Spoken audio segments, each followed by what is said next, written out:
What's poppin', everybody? Hello and welcome to Popcorn Culture. My name is Ben Carlin and I am your host. Here with me today is my brother Jay, who will be in every episode. That's me, Ben. You know what I was just thinking? What were you just thinking? Is that,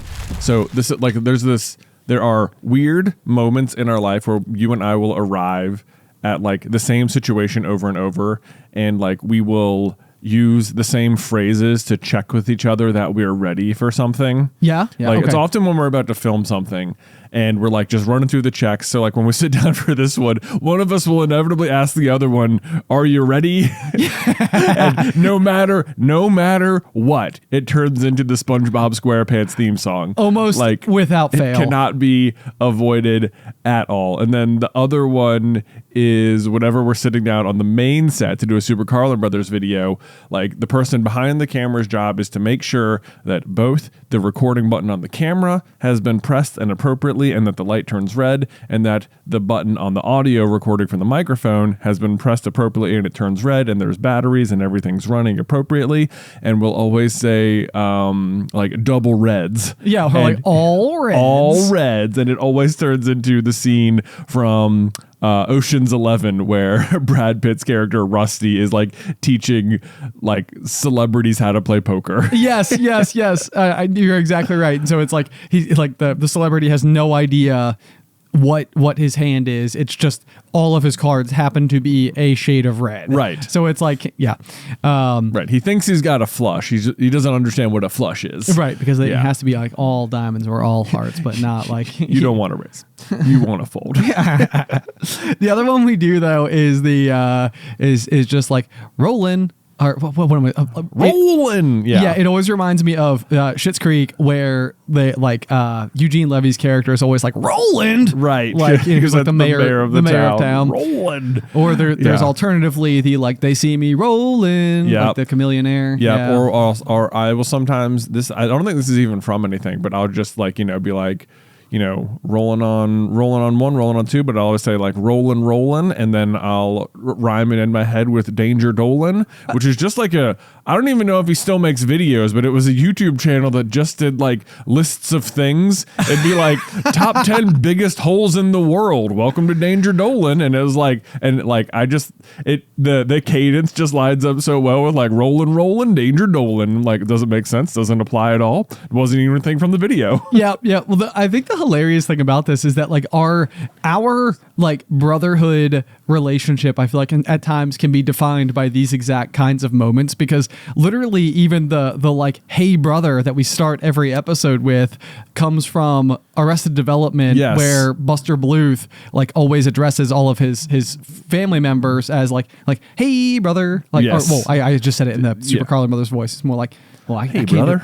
Hey brother. Yeah. And so when we were in college and like would hang out a lot like on the weekends, or we did Chili Night for a really long time and we would watch the TV show Heroes. Like great show. Mostly for the first season. Yeah, for the first season. First season was great. Yeah. One of those shows that I think the writer's strike hit season 2, which was at like a different writer's strike. From the past. From the past. Yep.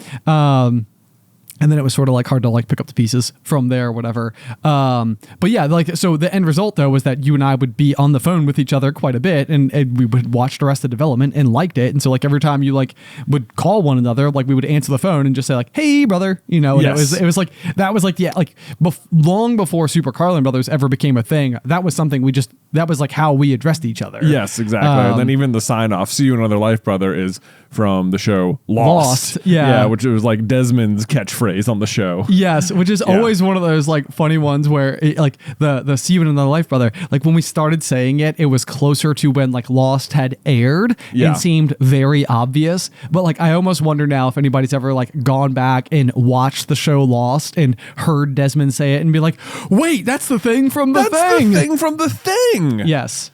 Yeah. It is the thing from the thing. Mm-hmm. Or, we got the thing from that thing. We got the thing from that thing. Yeah, we borrowed it. Yeah. Here it is. And it's stuck. I know. Which is kind of funny. The other one, of course, then this is less related, but is the fact that we still refer to it as the towel section. Oh yes, the towel section. It's like it has been actually like years and years and years since the origination point of this particular you know, like piece. But basically, you made that video 42 uses for a towel off of Hitchhiker's Guide for the Galaxy. Yep, exactly. Where yes, the towel is the most useful thing in the universe, and 42 is the answer to everything. Yes, exactly. But so if you're looking at us in the screen in the comment section down below, the towel section or the comment section exists like at like our waistline, which you can't otherwise see. So you can just imagine that we're recording everything all the time in towel. Right. That's where you would wear a towel. Yes. So it's the towel section. The towel section. Yes. And and now because we had so few viewers at the point, like at the time when we started doing it, everyone thought it was funny because it was the same 300 people watching every day and they were all in on the joke. And then the numbers on the channel just exploded, and towel section suddenly didn't mean anything to anyone because the content that it came from was not what the channel was about anymore. And I know it's just sort of one of those things that evolves over time. Even this pop. Well, this is honestly we were just saying this on the show, but it turns out there is a character on Community whose like catchphrase was like pop. Okay, so that's a big one to clarify because that is not a reference, and right. I have watched Community since the creation of the pop and the physical sign that sits behind us that says those adjoining words. Yes. So that one, despite the fact that I do enjoy the show Community, is in no way, shape, or form a reference. It just is a coincidence. Yes, just happens to be a thing. Yes, it does indeed. So anyway, so that's our I don't know how we really got into this, but if you wanted to know what it's like to be a fly on the wall, we basically say the same things to each other every single day. It's just weird because it's like I would have no reason to think about Danger Dolan at all on a weekly basis. Right. But it's like for some reason it's like because it rhymes with a thing I say every week that it continues to be in my brain. Right, you know? Yeah. It keeps being like floated back to the surface in a way that is otherwise it should have just like faded into. Yeah, she was like, oh yeah, that should just be gone. Yeah, wherever Bing Bong is. Exactly. Wherever Bing Bong is, that's probably where Danger Dolan would have been, but now he's part of my routine camera check. There you go. Whoever you are. Yes. Yeah, but shout out. Yeah. So other thing that I think was kind of funny was we do this podcast where like we've talked a lot in the past how it's like our 1 hour to like really sit down, like we don't have our phones on. It's just like a very dedicated time to have the discussion back and forth with one another about just like whatever's going on. Yeah.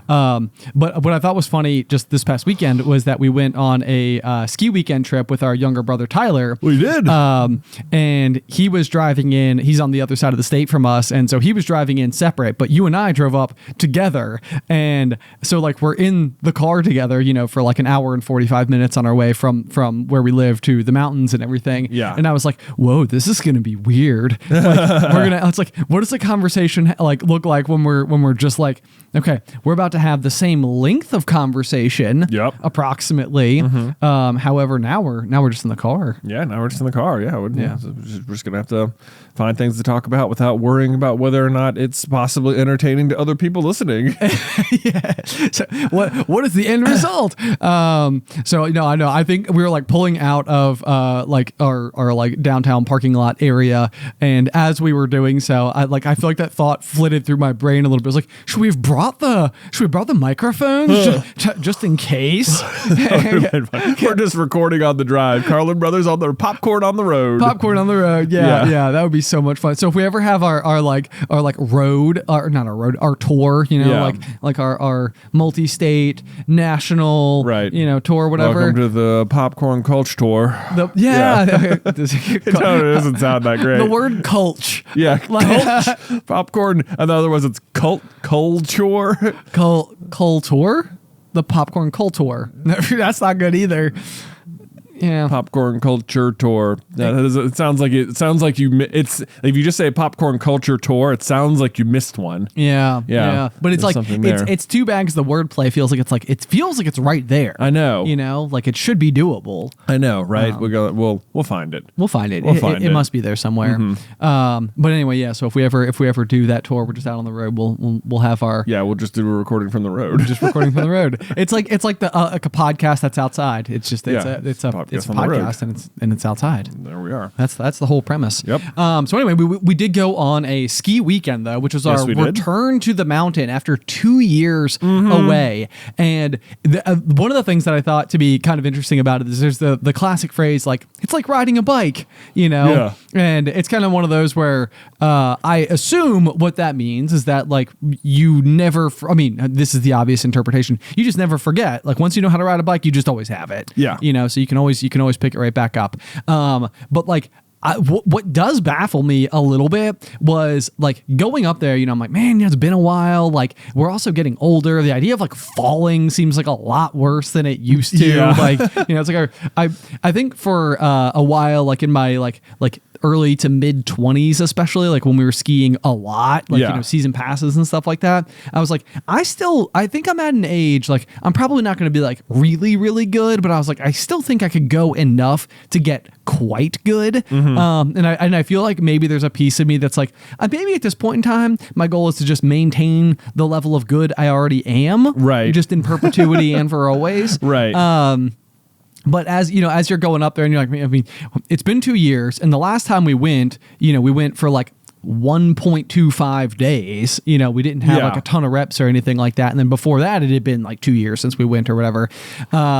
So it's like, what is this going to be like? Do we still have it, you know, every time? And then you get out there and, you know, you're strapping your boots in and you're staring down the mountain. And I'm like not intimidated by the space around me, but I'm like, it occurs to me I could stand up from strapping my board onto my legs and just promptly fall right over. Right. Which is pretty much the experience of every single person who ever straps into a snowboard for the first time. Yeah. You know, it's like you stand up, you realize it's a little slippery and there's no way to move your feet. And it's like, wow, that's an incredibly jarring experience. It's like, because when you're normally slipping, the idea is to like move your foot in the direction to support yourself. Right. And when you're on a snowboard, you're just stuck. No, you can't. No, you just got to fall. It's like a piece of like your mental programming that you just have to like put into a bag and then smash with a hammer a bunch of times and just like let go of that forever. Stop it. Yeah, stop it. Which makes me very susceptible to falling over now. So, you know, it's because I forgot to. Right. Now, if you're leading the wrong way, you're just like, don't worry, I'll catch it on the board. Wait. No, now I'm down. Okay. No, like so I'm prone to spontaneous falling overs. Well, you know, that is, I think, your daughter's favorite game to play with me is just like come over and like just like from a standing position, just like fall on her butt and be like, I fell over. I fell over. I fell down. Yeah. I fell down. Yeah, I know. She, and I don't know really where it came from or why she started doing this particular activity, but like, if you can imagine like jumping on a trampoline and like jumping real high up in the air and doing like a butt bomb, so to speak. Yeah. You know, it's like she's doing that onto hardwood floors. Right. You know, and you're just like, every time she does it, I feel like my teeth get like a mechanical feeling. Yeah. And I feel like my spine curls a little bit. You know, it's just like it's like brute force impact landing on your like flat butt. Right. With all that force just radiating through your skull. Right. You know, that's how I feel every time I watch it. She seems to be fine. Yeah, she's totally fine. Utterly unfazed, if not maybe like pretty stoked about it. Yeah, I know. She's like, that was the funniest thing that's ever happened. Let me do it again. I'm gonna stand right back up and keep going. I fear for the day where the line has been met, where it will have become painful, or like if she's out of diapers and has like considerably less padding, you know, between herself and the ground, and she's like, ooh, that wasn't fun. Right. Ouch. Yeah. But how did you feel getting out to the mountain, the return? I mean, I felt really good. I always love skiing. And like as soon as there's always this moment where like the first time I've clipped in after like a year, it's always just like we're back. And it's just like, yes, I love being here. I love being on the skis. I feel like it normally just all sort of comes back right away. It does. Yeah, I was a little worried because this seems like it always happens too. But like in the week leading up, I had a new workout routine. Like we're going to be skiing on Saturday, and I had a new leg routine for Wednesday. And boy, did it just tear me a new one. I mean, it was hard.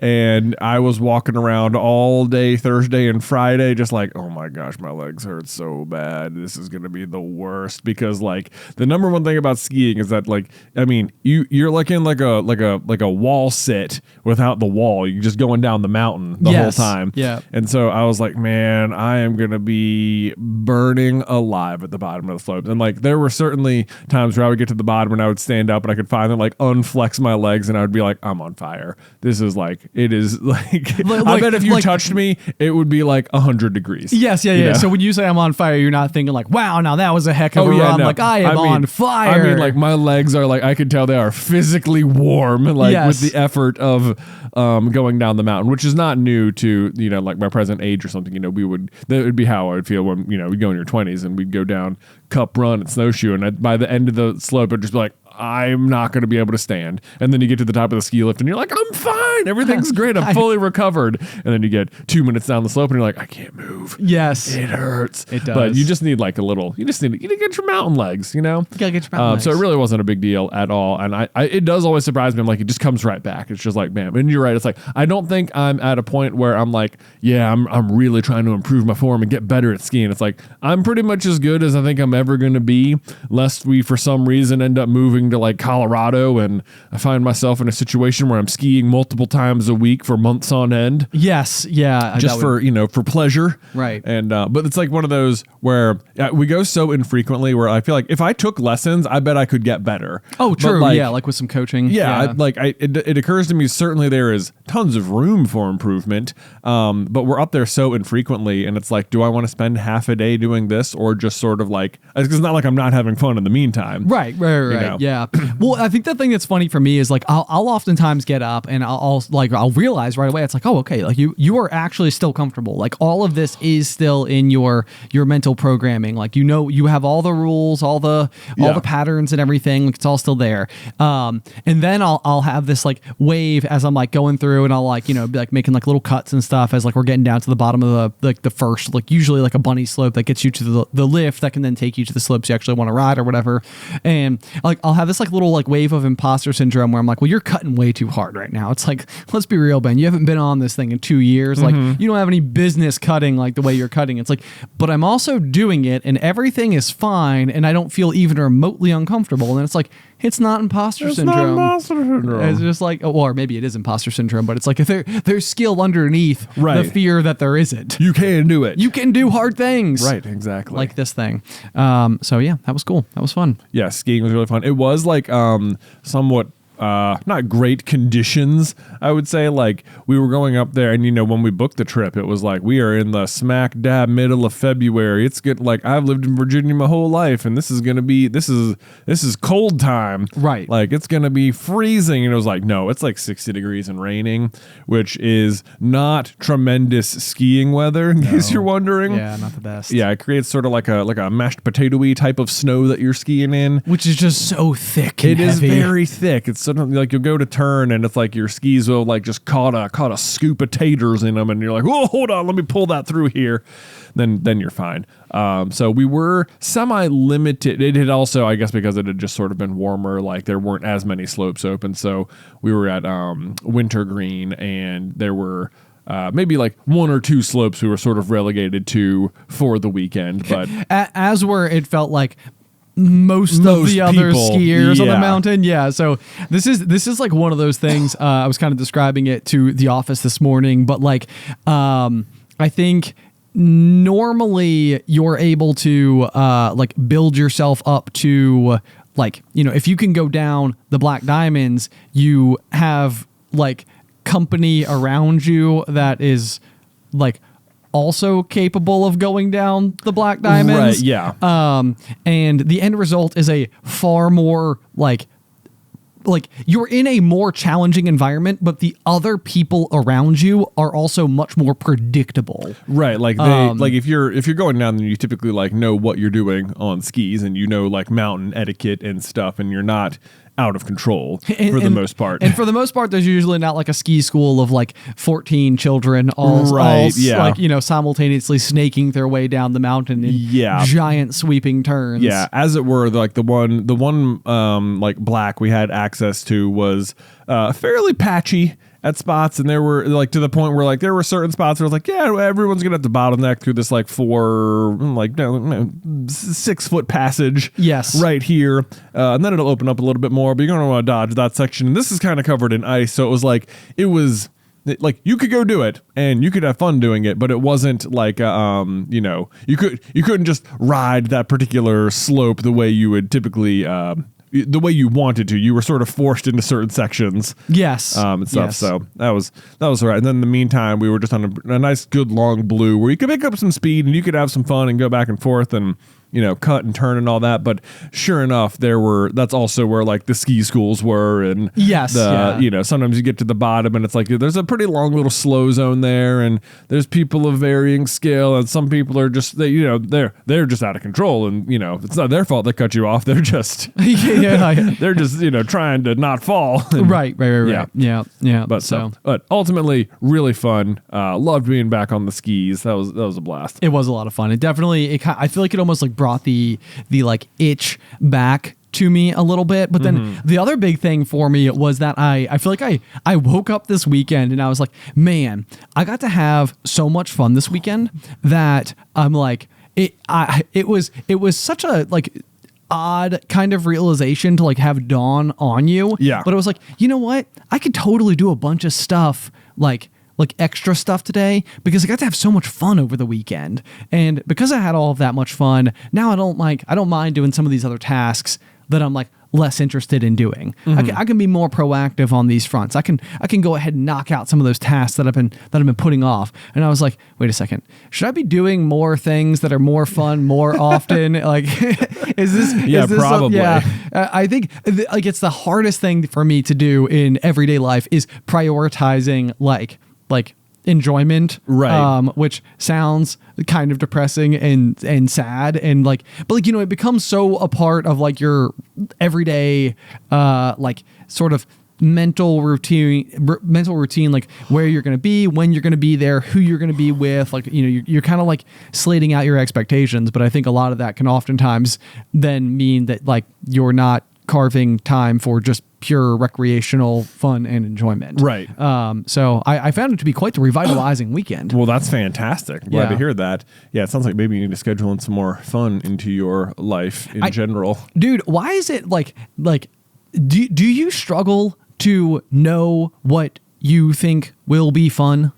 I don't think so. No, not really. So because this is like, I think I fear boredom most often just because I'm like, oh boy, I don't know what I want to do. Like, I remember as a kid, I used to like go in and like mom would be like, doing something, like in the kitchen or like tinkering with something or whatever. Yeah. I'm like, Mom, I'm bored. And she'd be like, well, you could go for a walk. I'm like, I don't want to go for a walk. She's like, well, you could go play on the swing set. I'm like, I don't want to go play on the swing set. You know, like it was like any idea she could think of was always like not the thing that like I wanted to do.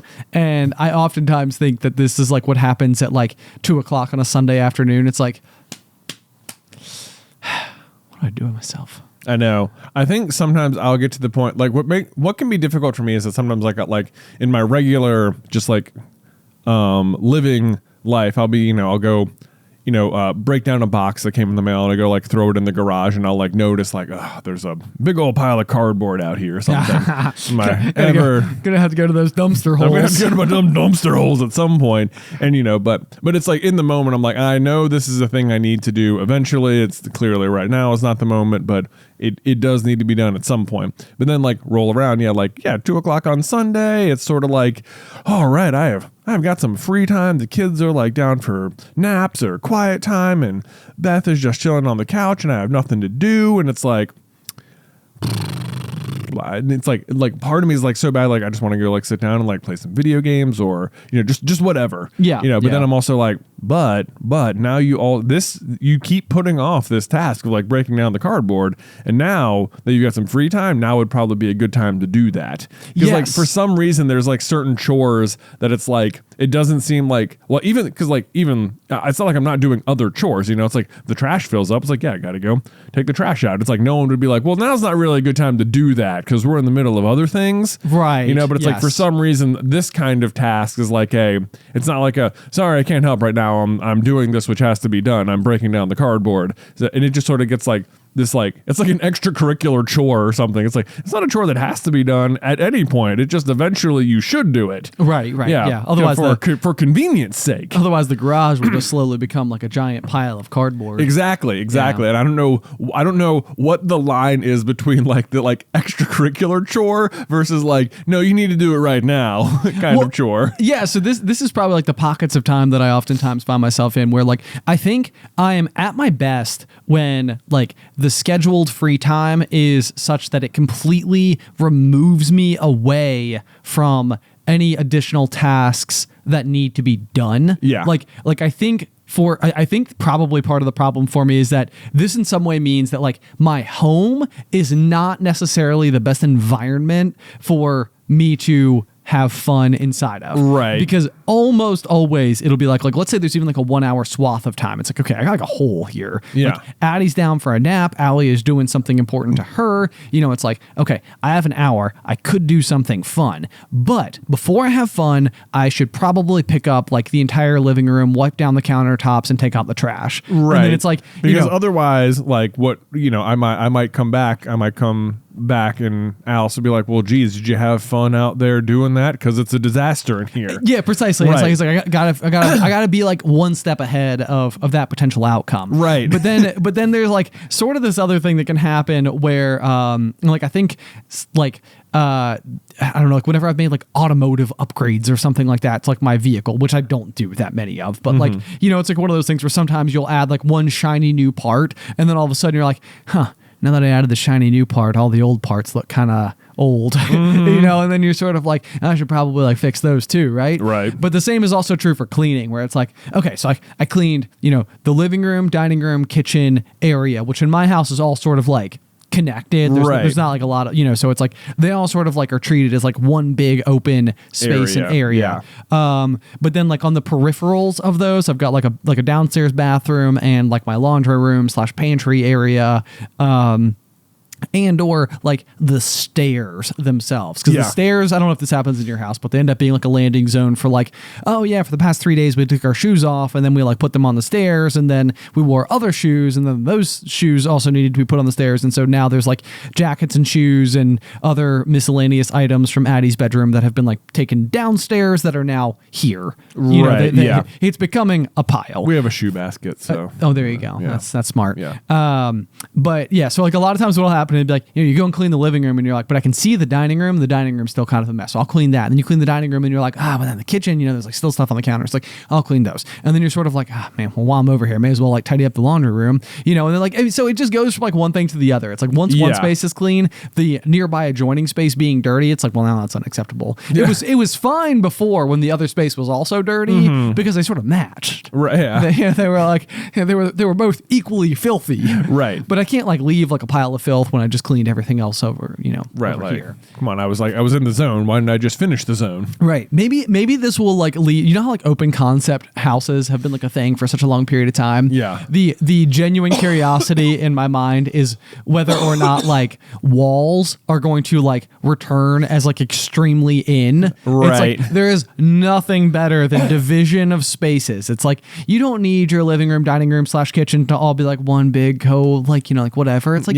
that's not good for anybody. Right. Wall How that stuff distracting off. is it when you're making dinner that the kids are in basically the same room? Exactly. Yeah. Right. It's like put a wall between you. What you want is like you need a separation of space. You need boundaries in your house. Right. I can totally see this coming back, and people are like they'll walk in and be like, open concept. Ugh. So first of all, put up a wall here. What is this, like the mid 20-teens? Like I know, man. Yeah, but there's gonna be shiplap, and then there it is. There's the shiplap. Okay. Yeah, we knew it was coming. And you're looking at the floors, and it's just like everyone was so determined to walk around on these like hardwood floors. Like put a carpet down.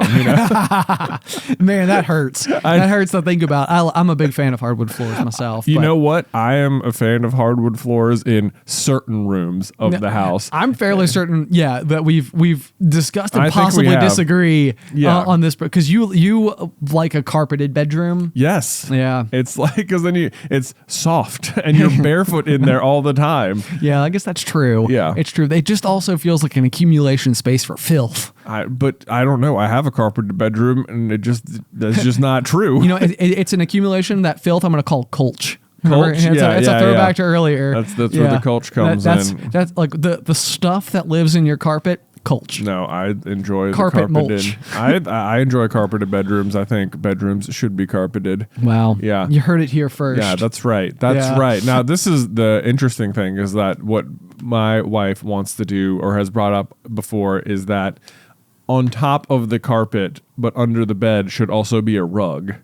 Oh, Right. I see. Like this like helps like tie the room together, and which like I don't even like I don't have a problem with from like a decorator standpoint. I have a problem with the very idea that I'm going to like get out of bed and have to experience the like the shift in like step on the edge of the rug. The drop off. The drop off. Exactly. I don't want to have to experience the drop off like zone, because it feels like absolute ankle roll zone. Oh, and yes, yeah. 2, like that space between the bed and the wall being all like so open. Like right now it's nice, flat, everything is open about it, and it's like this is going to be a line right down the middle of that space. How thick do you think carpets are that you're going to be rolling your ankle? The rugs, Ben. The rug. rug. Yeah, that's what I mean. Yeah, That's what I mean. it's, there's a variation. There's a variation It just, in foot. Yeah. Yeah.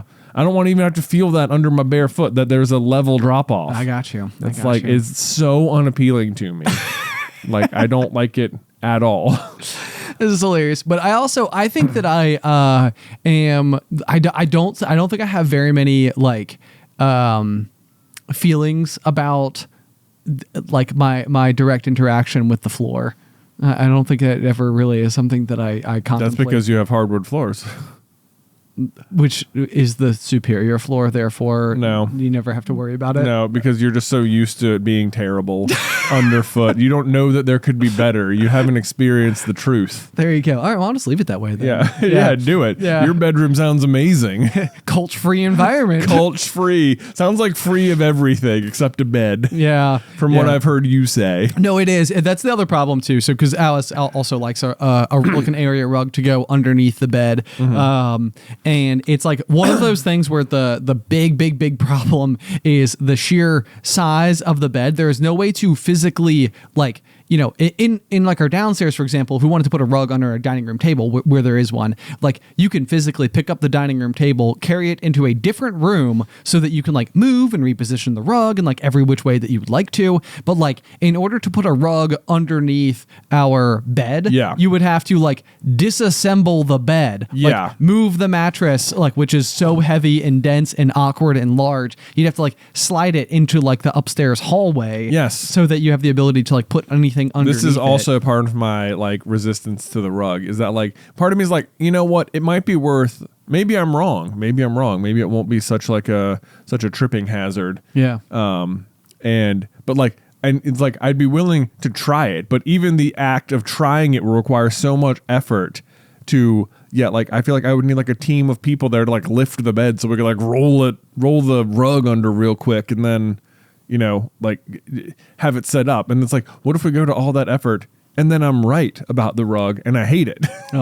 Then I have to redo it in reverse. Redo the whole bring the team back. In reverse. Bring them back, man. Yeah, you almost need like a pulley system that can like physically lift the whole bed all at once, like off of the ground, so that you can then like interact in the space underneath. Yeah, which would like open up so much room for like a pickup game of basketball or something. Lots of space all of a sudden. Yep. Yeah. Or we could go straight Murphy bed. Yeah. And just build it right into the wall, so you could just like sling that thing down as needed. Boom. On command bed. On command bed. Right. How much room would I have in my room if I just had a Murphy bed?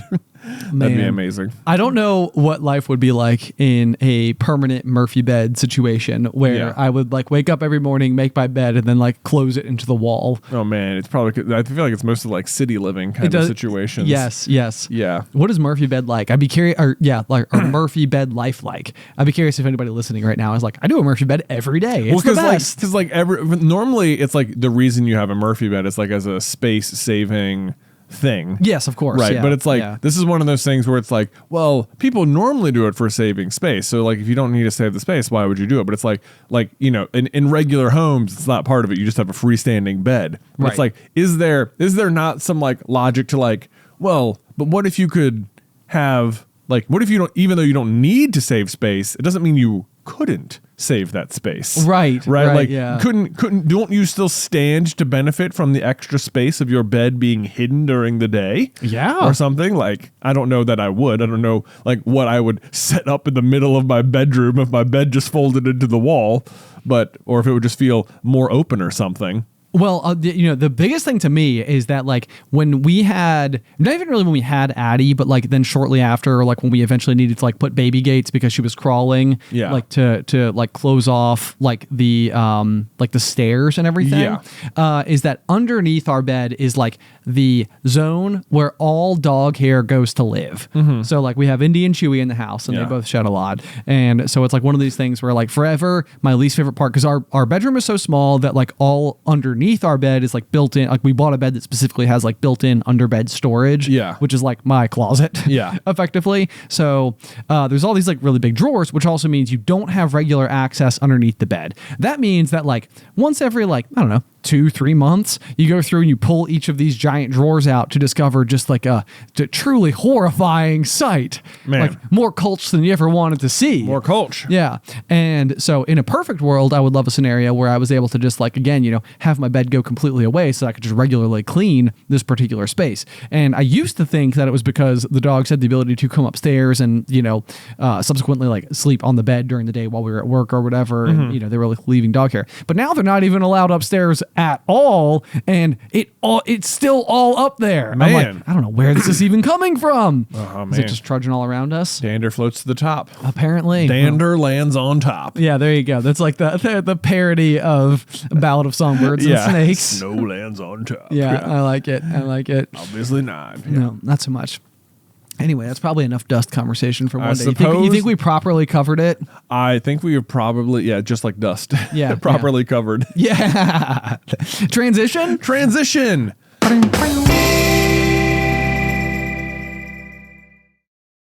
Okay, Ben, so back at ski weekend. Oh, we're back. Yeah, okay, we're back. Sure. Yeah, we sort of veered away there to talk about the downfall of rugs. Yeah.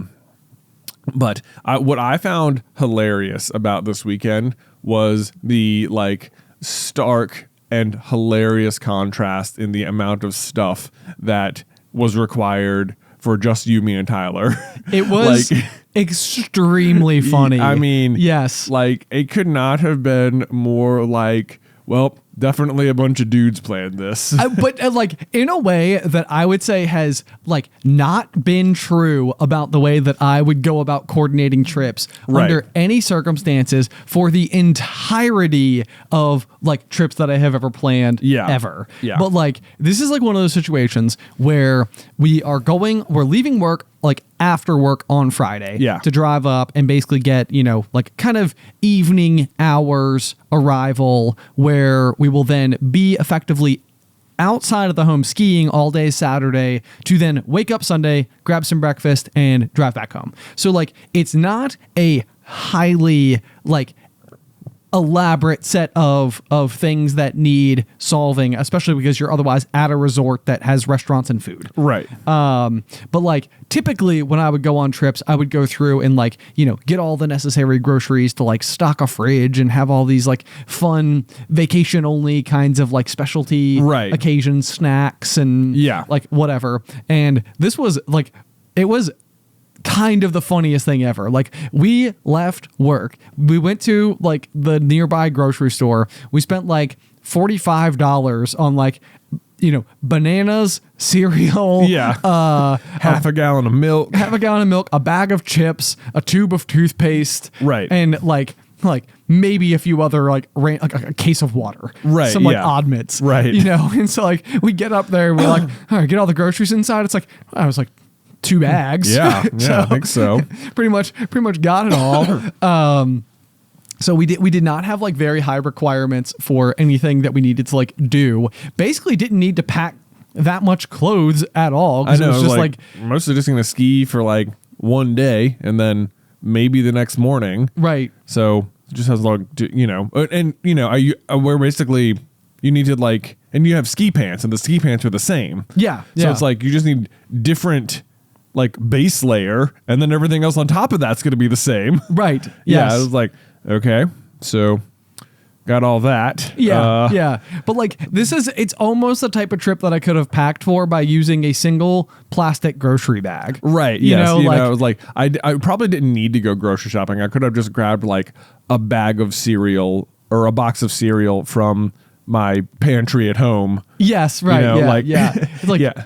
If we tried really hard, we probably could have like just scrounged together enough crap to eat for a few days. I know, that's basically what it was. I was like, I feel like we go on all these like family trips, and you'll get there, and like all of a sudden, like the entire countertop would be full of like snacks and chips and things, and like pouches for the kids, and the fridge is loaded, and you're like, well, man, there's not a whole lot of room left. And it was like, I remember we like unpacked and like looking at the counter, and it's like, there's some bananas, there's a box of cereal, Tyler brought some pasta, so I guess we're pretty much set for the weekend.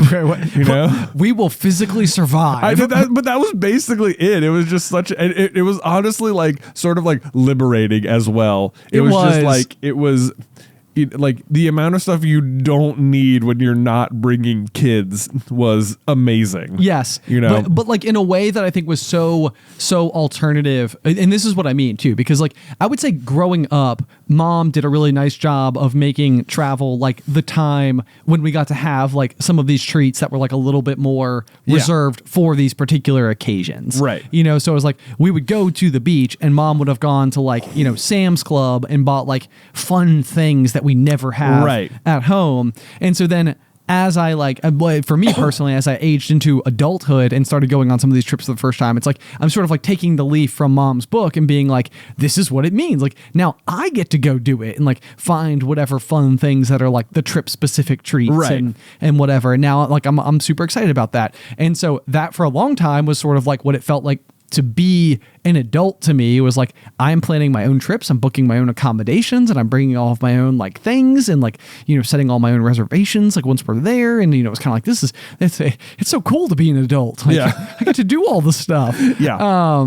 But then, then you go through the process of having kids, traveling with like the ever expanding family, which is just getting bigger and bigger. And like, you're with that, it's like, well, now we have to be feeding 15 people, and that is more food than any of us is ever used to seeing in one place at one time. Right. Not to mention like the various like pack and plays that are essential, and like sound machines and baby monitors and all the accompanying like diapers and wipes. And I mean, you could have a pack list a mile long. Yeah. Even for a trip where you're using like carry-on luggage or something, and it's like you just gotta get super strategic or sit on the suitcase or it's like it's all that type of stuff. So you're exactly right. Yeah, this was like the first time where I was like, I am not going to force this at all. Like I don't think that we will suffer at any point. We'll have more than enough, and we'll just sustain on whatever we've got. And I know it was like it was just sort of funny because it's like if you've ever like sometimes like even. I'll be packing for a trip, and it'll be like, like when we went to Ethan the editor's wedding, it was sort of like, well, I need the suit for tonight, and that's pretty much what I'm going to wear, and then I'll have like I don't know, clothes to drive home in tomorrow. Yeah. It was like I had like sweatpants. I know. It was like, well, I'm wearing what I'm wearing right now, and tomorrow I've got like sweatpants and a t-shirt, and the suit is in this garment bag. So it's like, I guess should I bring any more options, or like is there a possibility we hang out at the hotel when we come back? Maybe I'll bring something for that. Do I don't know. It's like, and you get there and you end up bringing more stuff because you're like, well, I guess otherwise there's only 2 things in my suitcase. Right. And this was just like the opposite. It was like, yeah, I didn't actually need to bring 4 shirts to that wedding because I was going to be there for one day. One night. Yeah, one night. So it just sort of felt like you you had the bold. It felt like a trip where we had the boldness to actually only bring what you needed. Yeah, go us. I know. It was like even at night, it was like I you're right. In other trips, even on other trips where it might have been the 3 of us, it might have been like, oh yeah, everyone brought like 2 bags of chips or whatever. It's like, realistically, are the 3 of us going to eat more than a bag of Doritos tonight? And it's like, nope. So we have a bag of Doritos, and it's like, and we finished them, and we were satisfied.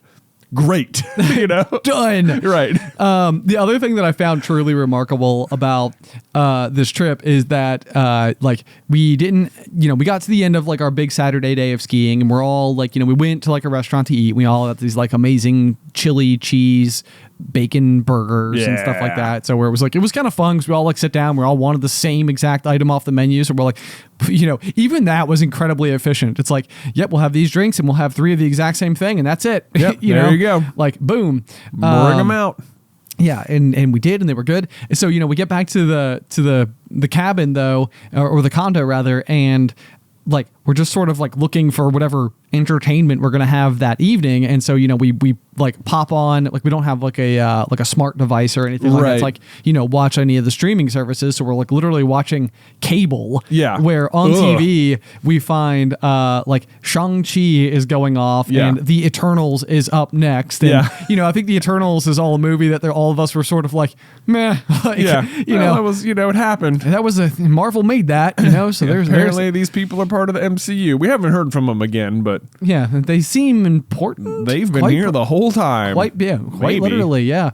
But it was, even that was something where I was like, when I first saw Eternals in theaters, I was operating in this like post-Infinity Saga Endgame Marvel environment where we were about to be like told about these like super historic, very powerful like superheroes that all have this like massive connection to these otherworldly powers that are stronger than anything we've ever seen before. And you're like, oh boy, we're about to get some plot right now. This is we are going to be shown the future of one of the most like massive scale projects, whatever, and you go to the theaters and you watch it and you're sort of like, I don't really know what I just saw, nor how it will affect Captain America and Iron Man. Right. It's like okay, there was that, so like you have those expectations.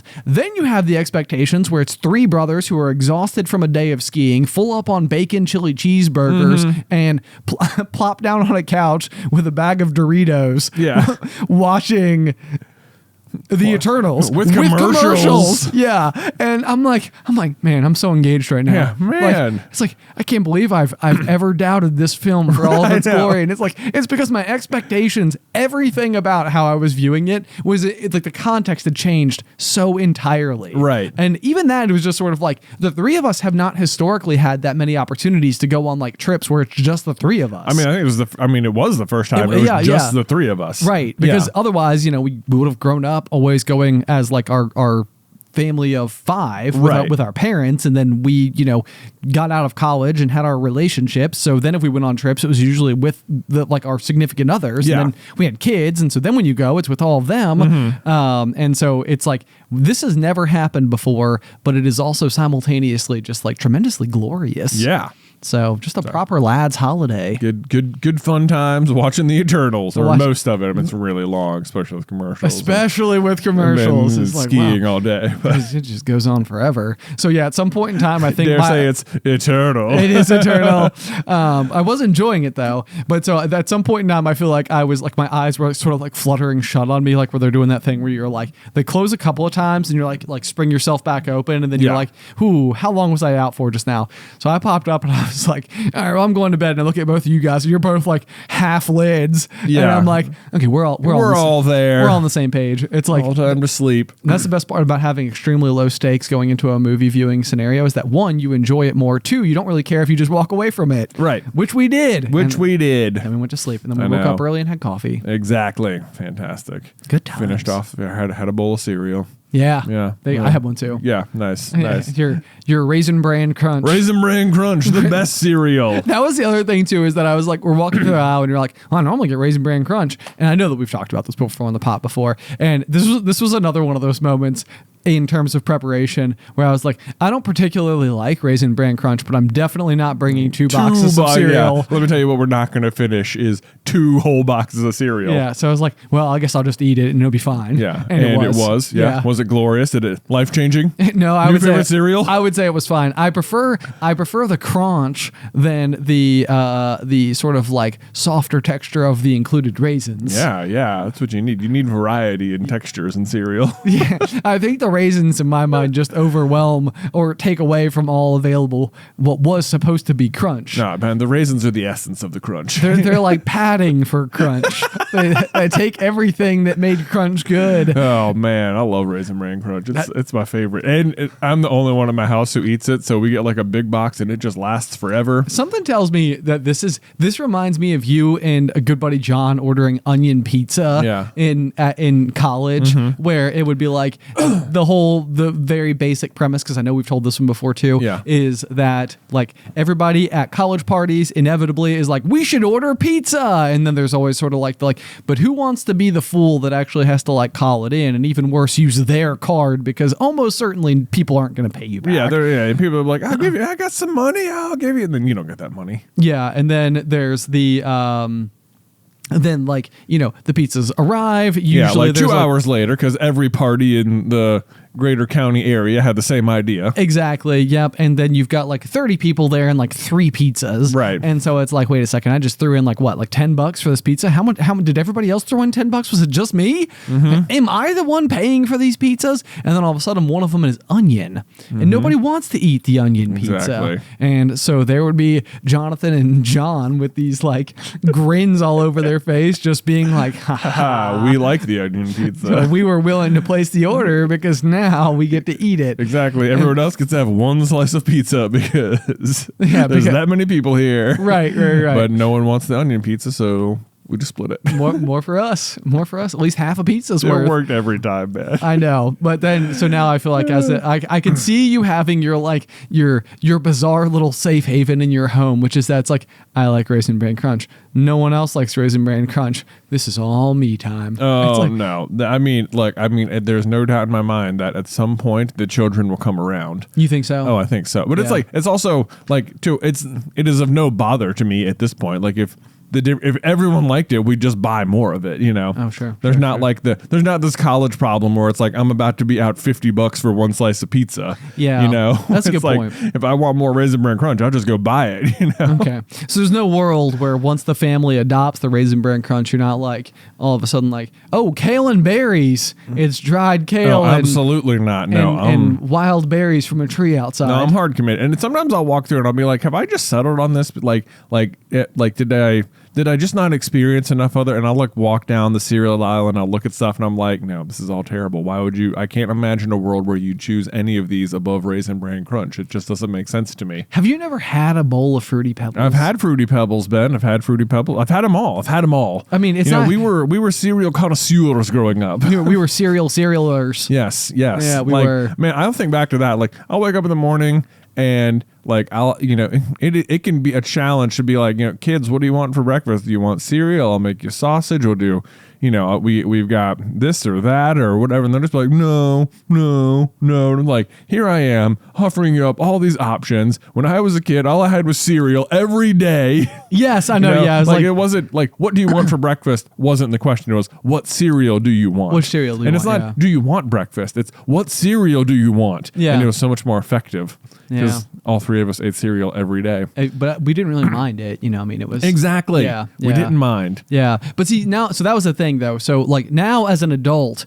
like maybe this is what I need to do. So you know how like Stanley from The Office like loves pretzel day? Oh man. And it's like, it's like maybe what I need to do for myself is like once a month have some type of food stuff where it's sort of like, it's like only once a year do I permit myself the opportunity to have as unlimited Fruity Pebbles as I want, but I'm only allowed to do so on like March 27th, and then like next year rolls around and on March 27th, it's like, it's Fruity Pebbles Day. I don't know though, but like, why would you deprive yourself from it the rest of the time? Probably the associated like digestive, nightmare that is consuming that much sugar. That much Fruity Pebbles. You know what isn't a digestive nightmare, Ben? Yeah, I know. Raisin Bran Crunch, it's the best cereal. Look, you guys, look, people will argue and they'll go out and they'll like, I bet maybe you listener will go out and try it and you'll be like, Jay, you're just wrong. But look, you're lying to yourself because you want to be right and you're just not. Like, it just is the better cereal. You're welcome. Don't lie to yourself. Just enjoy it. Okay. Okay. Yeah. Okay. Yeah. Whatever. We can. Yeah. That's fine. People they'll be like, there shouldn't be raisins in cereal. And I'm like, look, it's a proven formula. They've been around forever.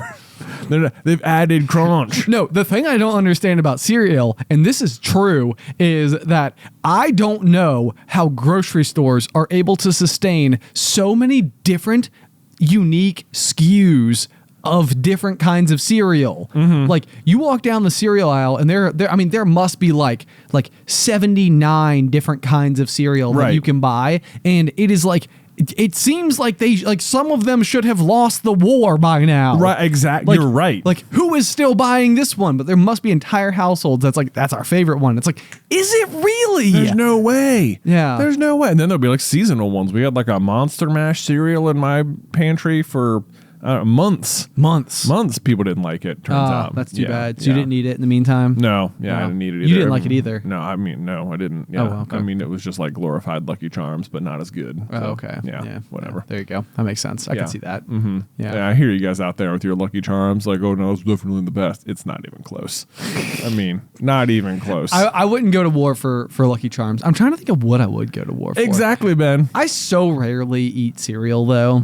I would say it is not a frequent flyer in our household at all. Well, but see, leading up to my my smoothie revolution, that is 2024. Yeah, how's that going? The resolution revolution. The resolution. Yeah. Okay, because you revolve. There's a revolution.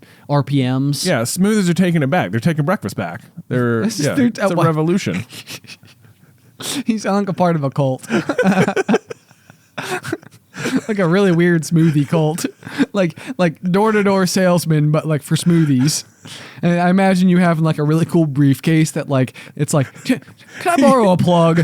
You know, like, open it up, there's just a bunch of full smoothies inside. Why are you carrying around drinks in that suitcase? No, it's like I think like there's almost like the pedestal part is in there, and like you pull out of like a soft velvet container, like the blender carafe that you then screw on into your briefcase smoothie container. Yeah. And then you've got like a variety of fruits, and you go through and you make the smoothie right there on cue for the person. It's like, you too could have a briefcase smoothie. I'm not selling briefcase smoothies. I'm not even selling it. I'm just smooth. I mean, they're fantastic breakfast. It's the resolution revolution though. Exactly. Yeah. Smoothies. You could tell people. Yeah. Are you ready to be revolutionized? Resolved. Yeah, exactly. Join the revolution. Take back breakfast. There you go. Okay. Yeah. Yes. That's your tagline. It's going well. I had a smoothie this morning. Okay. Yeah. Mixed berry. Got the yogurt. Got the powder in there. Got the banana. Yeah. Any type of like chai seeds or something. Chia seeds. Chia seeds. Yeah, I've got a pack of what I was doing, like flaxseed and chia seeds, and now I've got like a bag of, it just says super seeds, and it's a mixture of all the things you want in seed-based smoothie ingredients. Sure. Yeah, so now I just do two tablespoons of that, and I'm set. Does that come with the starter kit at the intro rate? That's right. Yeah. That's right. I love smoothie in a box. Smoothie in a box. Smoothie in a box. Why is it in a box? Yeah. Oh man, it's actually smoothie in a box is a pretty good name for it. I like it. Exactly. But the box is a leather briefcase. Welcome to smoothie.box, my new website. Oh man, the dot box is catching on. .box. Yeah. That'd be great. Yeah. Actually, this is a kind of interesting tangent that is not related at all to your new multi-level marketing scheme that you're definitely starting. Smoothies are just good. They are good. As is Raisin Bran Crunch. Well, you had to go there. Not sponsored.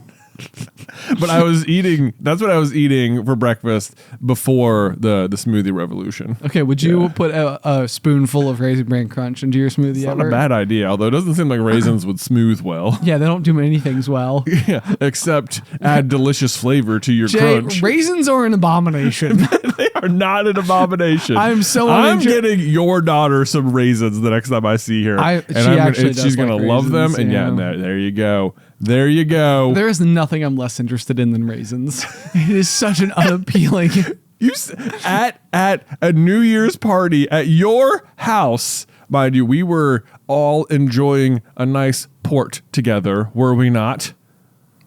Why were we drinking? Because one Mike of the GMA brought port to the party. Yes. Which everyone was raving about. Yeah. And which everyone was describing as tastes like raisins. Okay, well, the flavor of raisins isn't the problem I have with raisins. It's everything else to do with the raisin itself.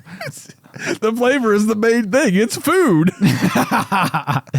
It's an experience. And as an experience... Raisins are an experience, yeah. Again, this is 0 out of 5 stars. Flavor, I'll give it a 4. How can the flavor not be part of the experience? Well, it is, but the otherwise experience is so poor. It's so bad that it's rating it so low. I can't. And not that I eat raisins by themselves really that often, but like if I have like a handful of trail mix or something, I would keep the raisins before like the peanuts. Are you here to tell me that you also like oatmeal raisin cookies? Absolutely, oatmeal raisin cookies. Those are fantastic. Goodness gracious. Yeah, really good. Man, just such a disappointing experience because not only are you now having to subject yourself to raisins, but also not subjecting yourself to chocolate chips. Yeah, well, I mean, I can see where if you thought you were going in for a chocolate chip cookie, why would you ever not think it was going to be a chocolate chip cookie when they look so much like chocolate chips? Ben, oats do not look like chocolate chip cookies. Why? I mean, I would be completely fine. Why? I don't know. Like, let's see here. I don't even know why you don't include oats into chocolate chip cookies. You could. Like that is something that feels like an unsung market or something. There is like a why don't you put oats in chocolate chip cookies and why don't you put chocolate chips into oatmeal raisin cookies? Yeah. Or why isn't it just oatmeal chocolate chip cookies? Yes. Right. Yes. Now we're cooking I think with gas. those exist. Yeah. Okay. Those exist. Okay. But I mean, I don't think everything is improved by raisins. It sounds like you do. Like, I don't enjoy like a cinnamon raisin bagel. That's a hard pass. Okay, good. You don't need to add chewy things to an already chewy product. You don't need to add chewy things to any kind of product. Yes. Shy of its primary function being its chewability. What about gum, Ben? Okay. You know what? I will give raisins some presence in gum as long as it's primarily gum and not at all raisins. You know, I've never experienced raisin flavored gum. That'd be probably for good reason. That's because that's because you would never like degrade the raisin to the point of like the lowly chewing gum. Right. Okay. You know, well, it is an elevated luxury product for port. Okay, here's the thing. So gum is this is an excellent example. Gum itself, not something that anybody would be like, no, abhorrent. I don't want anything to do with this slice of gum. But what is your relationship with chewed gum? With what? Gum that has been chewed. Oh. And you are now discovering it in a location. Well, that's been in someone's mouth. But you know what it looks exactly like? If you're gonna say raisin, it looks like a raisin. It does not look like a raisin. It looks just like a raisin. How are you chewing gum? And what kind of dark purple, black, soulless gum are you chewing? Okay, well, to be fair, it looks like a pink raisin. Yeah. Or like a white raisin. Or maybe like a craisin or something. Like a green raisin. Craisins suck. Now we're finding common ground. This is how arguments should take place. Like, can you imagine if we were like in like the comment section on Facebook right now? Oh, man. And we've been going back and forth through this whole dialogue, and you come at me with craisins suck, and I'm like, now we're getting somewhere, friend. All right, let's go. Did we just become best friends? It's not called Craisin Bran Crunch, Ben. For a reason. For a reason. A good reason. Yeah. Wow. Arch nemesis of the popcorn kernel is the Craisin. Yeah. You might think Craisins and raisins would be in the same camp, but they're not. They're mortal enemies. Man, so if you're the antithesis of us, you should create a podcast called Craisin Culture.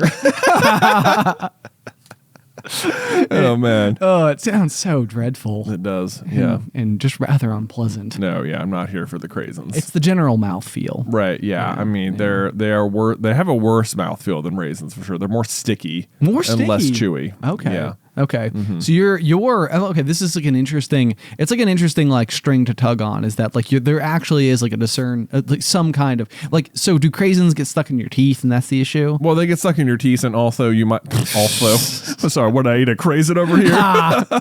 Sounds Slam. Also, they taste like cranberries, which is not my favorite. Not a fan of cranberries or spiders. Oh yeah, I remember. There is a fun fact about spiders and cranberries. There is. Yeah, I think that they use spiders in the cranberry fields as a way to like prevent other things from eating the cranberries, because the spiders don't eat the cranberries, but they will eat the other things. They'll eat the other things. And then when they flood the cranberry field in order to go and harvest them, they're just spiders floating. They're just full of spiders everywhere. Spiders are everywhere. So whenever you're eating a cranberry, just know that there was probably a spider touching it at some point. Yeah. Enjoy that thought. Enjoy that thought. Same goes for Raisins, obviously. Yeah. Yeah. I mean, I would say it's a texture and a flavor thing. I don't despise all cranberry flavored things, but they are a tart creature, aren't they? Okay. Yeah. There you go. Well, I didn't expect that feud was going to happen, but it was something that I actually felt like I was able to step neatly into your arena about strong opinions about weak things. Yeah. And it was sort of like, okay, this is kind of fun. Like I'll go to war over this, no problem. Like, it doesn't matter at all. No consequences. It's like someone from like Big Raisin was listening though, so we probably like lost like a viewer. Yeah, and they're like, I'm not here for this. What is it? Sunbeam?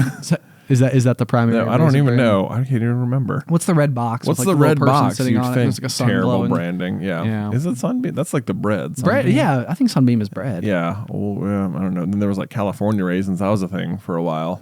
Wow. Don't know about them at all. Good thing we gave up on that. Yeah. Probably. About that. Chances are it's just super still out there. Yeah. That's okay though. Either which way. Guys, thank you so much as always for tuning into this week's episode of The Pop. Be sure to let us know all of your thoughts on raisins and why they are the worst.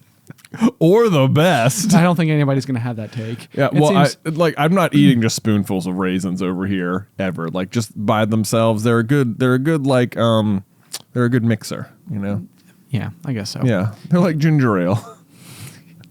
Do not bring my beloved ginger ale into this. Trying to compare ginger ale to raisins. It's like trying to compare like cheerfulness to like molten lava. That's not that hard. There's a Pixar short where there is a delightful mountain spewing lava looking for love. Dang it. Yeah. That's a good point. Yeah. It's like trying to compare I don't know. Harder than you think, isn't it? It is hard. It is hard. I can't think of two opposing things. North and south. They're opposing. They are opposing, but if you go around long enough, one just becomes the other. So, yeah. Okay. Is that how? I'm not even sure that's how physics works. Anyway, all of your thoughts on raisins to popcornculturepod@gmail.com. Or if you would like to get in on the super cool 5-pin enamel pin set that we are going to be doing for the Q1 quarterly merch for Popcorn Culture. They're all going to be completely unique designs and only available in this particular capacity. You can do so by heading on over to patreon.com/popcornculture and selecting that quarterly merch tier. It really does help the show out a lot, and we super appreciate it in advance. You can check it out in the show notes or in the link in the description down below. But otherwise, until next time, pop.